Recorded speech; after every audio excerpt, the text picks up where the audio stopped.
Hi friends, ఈరోజు Kohlberg నైతిక వికాస సిద్ధాంతం గురించి తెలుసుకుందాం. అయితే లాస్ట్ వీడియోలో పియాజే సంజ్ఞానాత్మక వికాస సిద్ధాంతం గురించి డీటెయిల్గా ఎక్స్ప్లెయిన్ చేశాను. ఆ వీడియో చూసిన తర్వాత ఈ వీడియో అయితే కంటిన్యూ చేయండి. మీకు చాలా బాగా అనిపిస్తుంది అన్నమాట, సీక్వెన్స్ అనిపిస్తుంది. ఫస్ట్ కోల్బర్గ్ గురించి తెలుసుకునే ప్రయత్నం చేద్దాం. కోల్బర్గ్ అనేట ఆయన అమెరికా దేశానికి చెందినవాడు అనమాట. ఆయన హార్వర్డ్ విశ్వవిద్యాలయంలో సైకాలజిస్ట్గా వర్క్ చేసిండ్రు. నైతిక వికాసం, ఈయన కోల్బర్గ్ ఏ దాని మీద ఏమంటారు, ఏ సిద్ధాంతాన్ని ప్రతిపాదించిండు అంటే నైతిక వికాసం సిద్ధాంతం కదండి. ఈ నైతిక వికాసం అనేది దేని మీద ఆధారపడి ఉంటుందంటే సంజ్ఞానాత్మకం మీద ఆధారపడి ఉంటుందని చెప్పిండనమాట. సంజ్ఞానాత్మకం మీద ఆధారపడి ఉంటుంది నైతిక వికాసం అనేది, గుర్తుంచుకోండి. సో ఈ వికాస సిద్ధాంతాన్ని ఏ శిశువుల మధ్య పరిశీలన చేసిండు, ఎటువంటి శిశువుల మధ్య పరిశీలన చేసి ఈ వికాస సిద్ధాంతాన్ని ప్రతిపాదించిండు అని అంటే వివిధ సంస్కృతులకు చెందిన 10 నుంచి 16 సంవత్సరాల మధ్య గల పిల్లలపై ఈయన పరిశీలన చేసిండనమాట. పరిశీలన చేసి ఈ వికాస సిద్ధాంతాన్ని ప్రతిపాదించిండు. సో ప్రతి సిద్ధాంతానికి ఒక ప్రతిపాదిక అనేది ఉంటుంది. ఈ సిద్ధాంతానికి కూడా ఒక ప్రతిపాదిక ఉంది. అది ఏంటంటే మోరల్ డైలమా. ఓకేనా, మోరల్ డైలమా. ఇది చాలా చాలా ఇంపార్టెంట్. ఇక్కడ నైతిక వికాస సిద్ధాంతం అని అంటున్నాం. సో నైతికం అంటే ఏమంటారు ఇంగ్లీష్లో అంటే మోరల్ అంటారు. ఓకేనా, మోరల్ అనే పదం ఎక్కడి నుంచి వచ్చిందంటే మోడ్స్ అనే లాటిన్ పదం నుంచి వచ్చింది. సో లాటిన్లో మోడ్స్ అంటే అర్థం ఏంటి అంటే జానపద వ్యవహారాలు. ఇది చాలా చాలా గుర్తుపెట్టుకోండి. లాస్ట్ టైం టెట్లో అడిగిండ్రనమాట. మోడ్స్ అనే పదానికి లాటిన్లో దాని అర్థం ఏంటి అంటే జానపద వ్యవహారాలు. ఓకేనా. సో కోల్బర్గ్ కూడా కొన్ని బుక్స్ అనేవి రాసిండ్రు. ఆయన 2 బుక్స్ గురించి ఇక్కడ డిస్కస్ చేసుకుందాం. ఒకటి philosophy of moral development, measurement of moral development అనే 2 పుస్తకాలు అయితే రాసిండు. సో ఏ సైంటిస్ట్ అయినా సరే, ఏ సైకాలజిస్ట్ అయినా సరే కొన్ని బుక్స్ రాస్తారనమాట. అవి చాలా చాలా ఇంపార్టెంట్. ఎందుకంటే బుక్స్ మీద కూడా క్వశ్చన్స్ అడిగే అవకాశాలు ఉంటాయి కాబట్టి చాలా చాలా ఇంపార్టెంట్. నెక్స్ట్, ఈ ప్రతి సిద్ధాంతం మీద ఒక విమర్శ అనేది ఉంటుందన్నమాట.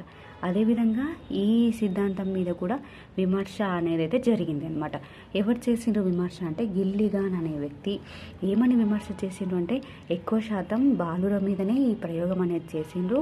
పరిశీలన అనేది బాలుర పైన ఎక్కువ చేసిండ్రు, బాలికల మీద పరిశీలన చేయడం తక్కువ శాతం బాలికల మీద పరిశీలన చేసిండ్రు. ఇది బాలుర మీదనే పరిశీలన చేసిండ్రు అని ఒక విమర్శ అయితే ఉందన్నమాట. బాలికల మీద కూడా ఇదే చేస్తే ఏ ఊడ్చుండనో అనే ఆయన ఉద్దేశం అన్నమాట. నెక్స్ట్, నైతిక వికాస సిద్ధాంతం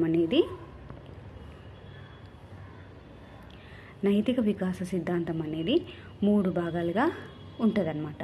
ఒకటి పూర్వ సాంప్రదాయ దశ, సాంప్రదాయ దశ లేదా స్థాయి, ఉత్తర సాంప్రదాయ దశ లేదా స్థాయి. అయితే ఇక్కడ ఒకటి గుర్తుపెట్టుకోండి, నైతిక వికాసాన్ని ప్రభావితం చేసే అంశాలు. ఇది చాలా చాలా ఇంపార్టెంట్. అందుకే నోట్ అని పెట్టాను. సో ఏ వికాస సిద్ధాంతం అయినా కొన్ని అంశాలు అనేవి బాగా ప్రభావితం చేస్తాయి. ఒకటి ఏంటంటే సంగ్రహణాత్మకత, తల్లిదండ్రుల పెంపకం, సామాజిక పరిసరాలు.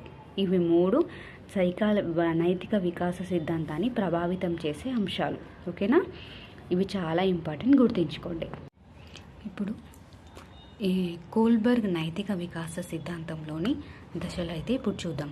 ఆల్రెడీ చెప్పాను కదా 3 దశలు ఉంటాయని. పూర్వ సాంప్రదాయ స్థాయి, సాంప్రదాయ స్థాయి, ఉత్తర సాంప్రదాయ స్థాయి, దాని వయసులు. ఓకేనా. అయితే ప్రతి దశలో రెండు విధాలుగా ప్రవర్తిస్తారనమాట. అంటే 2 సబ్ టాపిక్స్ ఉంటాయన్నమాట. ప్రతి దశలో 2గా విభజించుకొని ఉంటుంది అనమాట. సో మీరు ఇట్లాగనే గుర్తుపెట్టుకోండి, సీక్వెన్స్గా మీకు ఈజీ అయిపోతుంది అనమాట. సో పూర్వ సాంప్రదాయ స్థాయిలో ఏం జరుగుతుంది అంటే విధేయత శిక్షణ అనేది ఉంటుందన్నమాట. ఇక్కడ మేజర్ పాయింట్ ఏంటంటే దండన ద్వారానే వాడు తప్పు కానీ ఒప్పు కానీ తెలుసుకునేది ఏ విధంగా అంటే దండన ద్వారా తెలుసుకుంటాడు అనమాట. ఇక్కడ నెక్స్ట్ ఏముంది, సహజ సంతోష అనుకరణ సాధన ఉపయోగ దశ. ఇక్కడ ఏముంటాయంటే అవసరాల మీద ఆధారపడి పిల్లవాడి ప్రవర్తన అనేది ఉంటుందన్నమాట. నువ్వు నాకు చాక్లెట్ ఇప్పిస్తే నేను ఈరోజు స్కూల్కి వెళ్తా, నువ్వు నాకు అది ఇస్తే నేను నీకు ఇది ఇస్తా, నువ్వు నాకు ఆ బొమ్మ ఇవ్వు, నేను నీకు ఈ బొమ్మ ఇస్తా. అట్లా అవసరం అనమాట. ఇచ్చిపుచ్చుకోవడం, అవసరాలు అనేటివి. నీకు ఈ అవసరం ఉంది కదా, నాకు ఆ అవసరం ఉంది, ఓకేనా అన్నట్టు ఈ అవసరాల మీద ఆధారపడి ఉంటుందన్నమాట ఈ దశ అనేది. ఇది సహజ సంతోషానుకరణ సాధనోపయోగ దశ అనేది. నెక్స్ట్ సాంప్రదాయ స్థాయి ఏమో 11 నుంచి 13 సంవత్సరాల వరకు ఉంటుంది కదా. అందుట్లో ఏముంటుంది, మంచి బాలుని నీతి ఉంటుంది అనమాట. ఫస్ట్ది ఏంటంటే మంచి బాలుని, మూడవది ఏంటి అంటే మంచి బాలుని నీతి. సో ఇక్కడ ఏముంది, ఇక్కడ ఏంటంటే ఎవరైతే ఒక ఒక అంటే అవతల పర్సన్ కానీ లేకపోతే అవతల ఉన్న వ్యక్తులు కానీ సమాజం కానీ ఇది మంచి బాలుడు, ఇది మంచి పని, వీడు మంచివాడు, మంచి వ్యక్తి అంటే అది వాడు తప్పైనా సరే ఒప్పైనా సరే ఎదుటి వాళ్ళ నుంచి ఒక గుర్తింపు కానీ సంతృప్తి కానీ పొందాలనుకుంటాడు అనమాట. వాళ్ళు గుర్తించాలనుకోండి వీడు మంచి బాలుడు అంటే సంతృప్తి చెందడనమాట. ఇక్కడ ఏం జరుగుతుంది ఈ దశలో అంటే సంతృప్తి గుర్తింపు అనేది జరుగుతుంది అనమాట. నెక్స్ట్ అధికారం సాంఘిక క్రమం నిర్వహించే నీతి. ఇక్కడ ఏముంటుంది అంటే అంటే ఏమంటారు, రూల్స్ పాటిస్తారు చూడండి, అది ఇక్కడ ఉంటుంది అనమాట. రూల్స్ పాటించాలి, రూల్స్ చేయాలి. ఇప్పుడు సిగ్నల్ ఉంది, సిగ్నల్ని క్రాస్ చేసి వెళ్ళొద్దు, ఎటువంటి అపాయమైనా సరే సిగ్నల్ని క్రాస్ చేసి వెళ్ళొద్దు.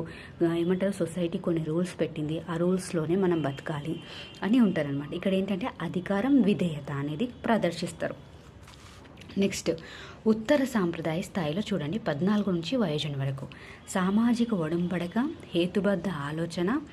ఇలా ఎలా ఉంటుంది, హేతుబద్ధ ఆలోచన అంటే ఏంటి అంటే తర్క ఆలోచనని కలిగి ఉంటాడనమాట. కారణాలతోటి ఆలోచించడం చేస్తుంటాడనమాట.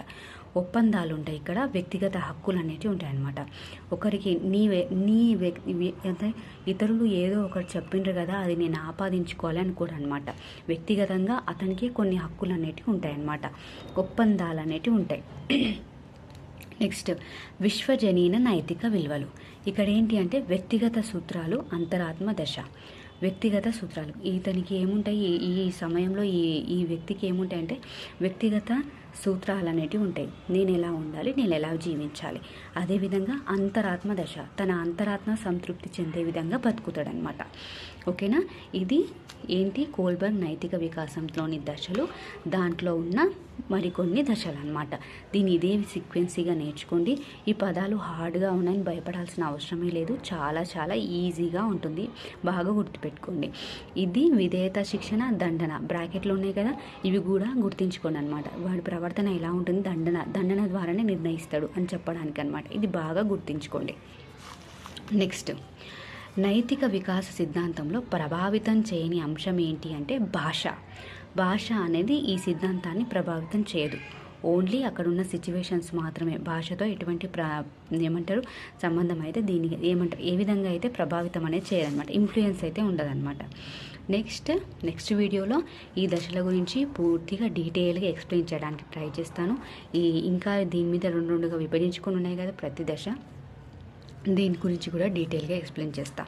సో ఈ వీడియో కానీ మీకు నచ్చినట్లయితే ఖచ్చితంగా లైక్ మరియు సబ్స్క్రైబ్ అయితే ఖచ్చితంగా చేయండి. కామెంట్ చేయడం మాత్రం మర్చిపోకండి.